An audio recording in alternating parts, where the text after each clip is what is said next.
Our DA leader and Minister of Agriculture, John Steenhuisen, has reportedly requested President Cyril Ramaphosa to sack Dion George, the Minister of Environment, Forestry and Fisheries, and replace him with the party spokesperson, Willie Aucamp. George was one of 6 DA members appointed as minister as part of the government of national unity after the 2024 elections.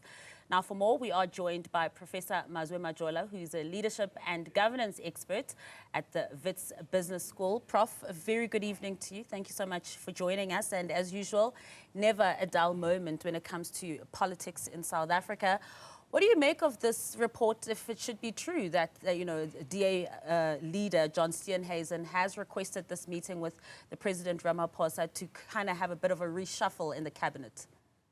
Good evening, Masa. It seems like it is true because it seems like the presidential spokesperson has confirmed that, yes, there has been those negotiations between the president and the minister or the DA leader. On a positive note, I think it's good that the DA is showing or teaching the president of the ANC that ministers should be fired for non-performance or poor performance. That when you're a minister, you don't have to be there until you finish your term. If you don't perform, you must be sacked. And I think it's a good sign, it's a good message to the president, and hopefully they will learn, especially other political parties, that really, if you are a minister and you don't perform, you'll be removed. However, whether really it's true that Dr. Dion George has not been performing well, that has not been tested. You know, there are views that he has done well, you know, in his 16 months there. You know, he's running a very big portfolio, and obviously coming there as a minister, he's coming from being a finance and public policy background. Even while he was with DA at Parliament, he was a shadow minister of finance for DA, and obviously they threw him there in the ministry or department of Forestry, Fisheries and Environment. So it does seem that there are some internal squabbles within the DA, and even though they may not be happy with his performance, but more importantly and mostly, it seems like they are not happy that he has not shifted the needle there in terms of policy position. Remember that you are coming from DA, you've got your own mandate, you are coming from a party that has its own policies. We are joining the government of national unity. You found certain policies there already being implemented. So it seems like there are certain people within DA who feels that he has not shifted any policy direction. He has just implemented everything that his predecessor, Barbara Christie, has been doing. So they feel that maybe he's not moving or pivoting and changing things inside there. Yeah, and Prof, I wanted to ask you, when you're saying that it could be a lesson also to the ANC about a non-performing minister, what you should do, you should sack them if they're not performing, to say, but has Minister Dion George not performed, and has he been given enough time to prove that he's not performing or performing very well? It was just only, if you look on the DA's website, I think just a month or two ago, as recent as August this year already, they were congratulating him for some of the work that he's been doing in the department and wishing him the best for the policies that he has been already trying to advocate for. So is this really about performance, or can we say that, you know what, there's more to this? It's more about politics. It's more about internal factions that are going on within the DA. No, absolutely, you are correct. It's not about performance. They are questioning about his spending, tendencies, that there are some allegations that between July 2024, when he was appointed, and December 2024, he spent more than 80 million rand on traveling. So you can see that really are just, not substantive issues.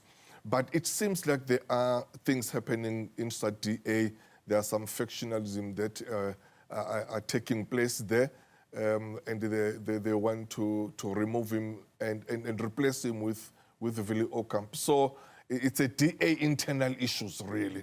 Are these DA internal issues possibly going to bleed into the GNU? The GNU within itself is critical but stable at the best of times. So when you are going into this already with parties like the ANC that are already fractured, like the DA that also already have rumblings of fracturings now as well, what does that do for the GNU in general as a whole?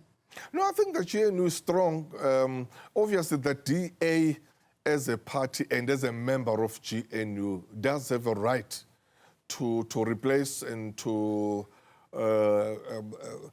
revise and to put whoever they want there. It's their own right. At any given time, they can reflect and say, no, let's maybe because of whatever reasons, let's remove a certain minister and replace with a certain another one. So they do have that right. I mean, it's their own members, and they can obviously the person who hires and fires the ministers or cabinet ministers is the president.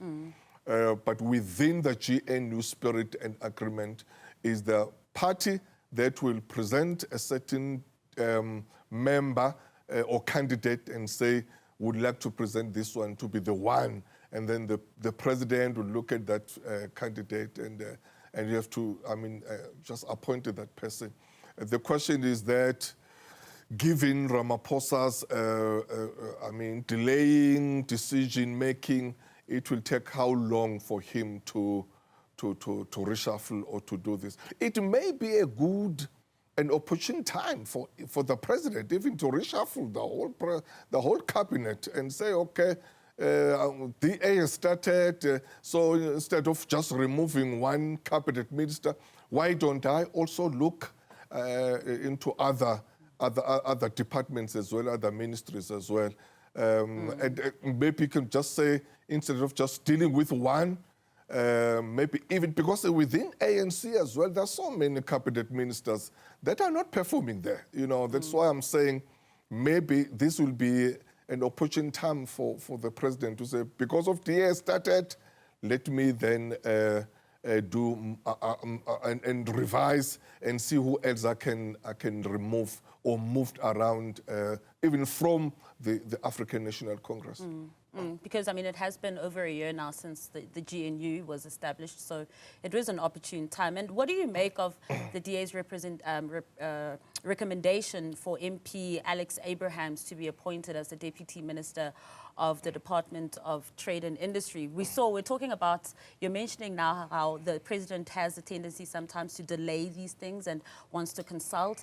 When it came to the sacking of Andrew Whitfield, there was no delaying there. He was pretty categoric, very expeditious to it. What do you make of this recommendation for the replacement? No, obviously, as I said, the DA's right as to who they want there. They know why they want that particular individual.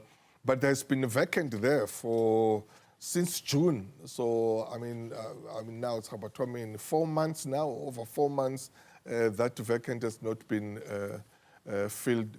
So, hopefully the president will take this seriously and move with speed in terms of, because he does have a name. One would have maybe argued, and then the president maybe was waiting for DA to present him with the replacement, because that was a DA deputy minister, and he must respect that he must get another member or another person from the DA. So he has been now presented with a candidate.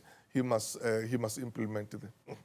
Now, we have a little time left, but before I let you go, it would be amiss to discuss this week's politics without the official opposition's antics that happened this week as well within the Umkhonto weSizwe party, where we saw again Des van Rooyen being roped in and then also taken out, Colleen Makhubele. What did you make of all that going on? And more importantly, Prof, what does that say about our opposition politics right now as it stands?